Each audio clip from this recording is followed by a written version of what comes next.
You're tuning into Black and White Sports on YouTube. The no-holds-barred truth on sports. The main event starts. All right, Black and White Sports supporters. Well, we've talked about this in the past because, well, anybody with half a brain that tends to follow this stuff and has a platform has pointed this out. But we've got yet another former NBA player, one that played in the league a really long time, with one of the most unique names. I can vividly, unfortunately, I'm old enough to remember watching Olden Polynice play. And, of course, him coming up with the Seattle Supersonics. And then, most notably, I remember him with the Kings. But he has come out and he has said what so many of us has been banging the table about for the last 20 months now. And that's the WNBA needs to do a better job of protecting their money. And what is their money? Caitlin Clark. We know we've sat back for the last 20 months. We watched Caitlin Clark get the ever-loving crap beat out of her on the court. Mostly last year, but, I mean, let's be honest. The season started this year, and it seemed like every other game there was some kind of an incident this year. And, of course, it culminated with all the drama with Angel Reese and the Indiana Fever fans being under investigation for being a bunch of racists. You can't make this stuff up. It actually happened. The investigation, not the racist part. Seriously. So, he draws a comparison that I have made a lot between Caitlin Clark and Michael Jordan. All right? You're seeing an effect that's happened in the WNBA, although they're doing their best to blow it. The Natasha Cloud situation, I'm very interested to see how much damage that's going to do. That's a subject that people are awfully passionate about, and they are furious. So here we go. Caitlin Clark's Fever managed to make the playoffs without her, but they went down in the first game to the Atlanta Dream. Good Lord. The Atlanta Dream, 80-68. Now they're just one game away from the end of their season, unless they can find a way to win 2 straight without their franchise player. Olden Polynice appeared on the most recent episode of Byron Scott's Fast Break. My God, everybody's got a podcast. In a discussion that mostly centered on WNBA players demanding more pay, he took a slight detour to say the WNBA needs to recognize what they have with Caitlin Clark and that it needs to do a better job of protecting her. Quote, "You don't even take care of your own," Polynice said. "You had the golden egg, and you still do, but yet you clown. Caitlin Clark is your golden egg." Polynice pointed out in her rookie season, the schedule makers sent Clark to face the 2 toughest defenses in the league to begin her career, not exactly giving her a chance to start her rookie season on a high note.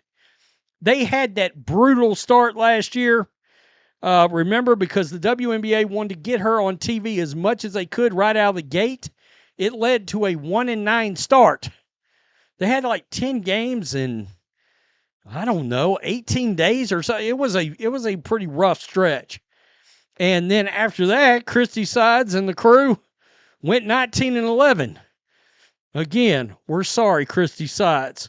Our bad. It goes on to talk about Clark scoring 20 points in her debut, but then she turned it over 10 times in a 21-point loss to the Sun. Her next 2 games were against the Liberty, the team that would go on to win the title later that year. Predictably, both games were also lopsided Fever losses, especially the second one. The Liberty won 102-66. Polynice used an NBA comparison to demonstrate what the WNBA should be doing for Clark. Quote, "You got to use that to your advantage," he said, of having such a popular superstar like Clark in the league. People clown and talk about, well, they had the Jordan rules and the league changed. Yeah, because they knew what was going on. Yeah, the Jordan rules were basically the Pistons had a rule that if Jordan got the ball or he tried to drive to the basket or whatever, they beat the shit out of him. And the NBA became very aware of that. Plus, the Bulls got some enforcers on the team. And they stomped that out of the league. And then next thing you know, Jordan becomes the GOAT. Quote, "We need to protect our cash cow," he continued, talking about Jordan. "We need to make sure that Jordan brings in the revenue." I could mic drop on that right there. Polynice got his argument twisted, but because while he at first seemed to come at the WNBA for not doing a better job of protecting Clark, his stance eventually morphed into what sounded like more of an attack on the players as he criticized them for demanding higher pay while not protecting Clark, the one who could help them get there. Well, wait a minute, Yard Barker. What they're trying to say there is the WNBA and the other players are complicit in the entire situation. They all make money because of her. And they all need to know that. I don't believe the league understands it. I don't believe the other players understand it. I do believe the players and the league, I think they know in their heart of hearts that's the way it is. But I think they're angry that that's the way it is. And they're still fighting it. And which is ridiculous. The Jordan rules were pioneered by the bad boy Detroit Pistons, and they boiled down to one thing. If Michael Jordan went to the basket, make him pay for it. Bill Laimbeer and Rick Mahorn would clobber MJ whenever he went airborne. Isaiah Thomas and Joe Dumars would hack and hold whenever he drove. They beat him up, basically. Clark has faced something similar as she was subjected to some physical play that has been over the top at times. Other teams have hit her with hard fouls, some of which resulted in flagrants and even ejections. Boy, not many.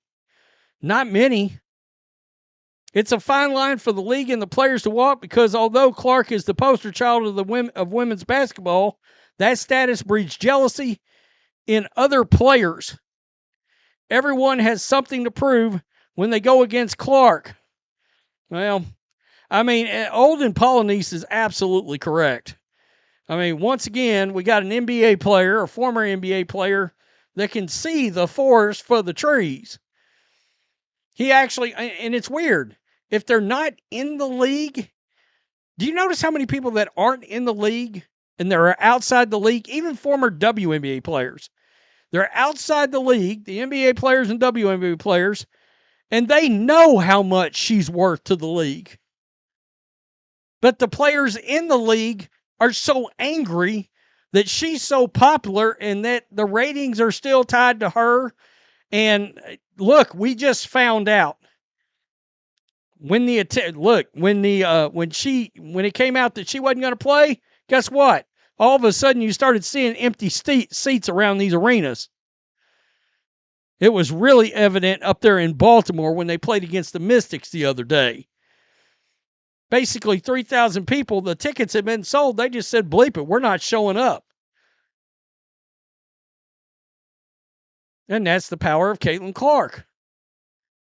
And that's why the league and the Indiana Fever kept going and going and going with the idea, and I'm sorry, I believe it was a charade, the illusion. People kept showing up and people kept watching on TV because they thought she was coming back.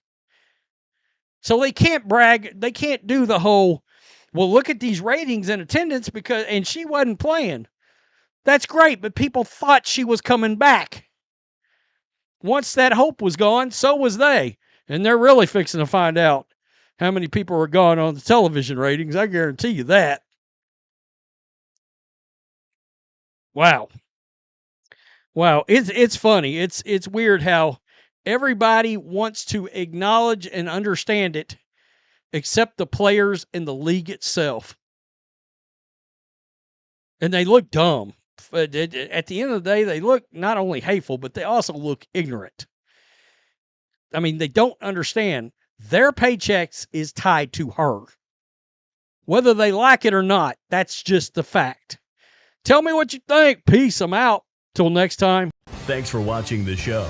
Be sure to like, comment, and subscribe.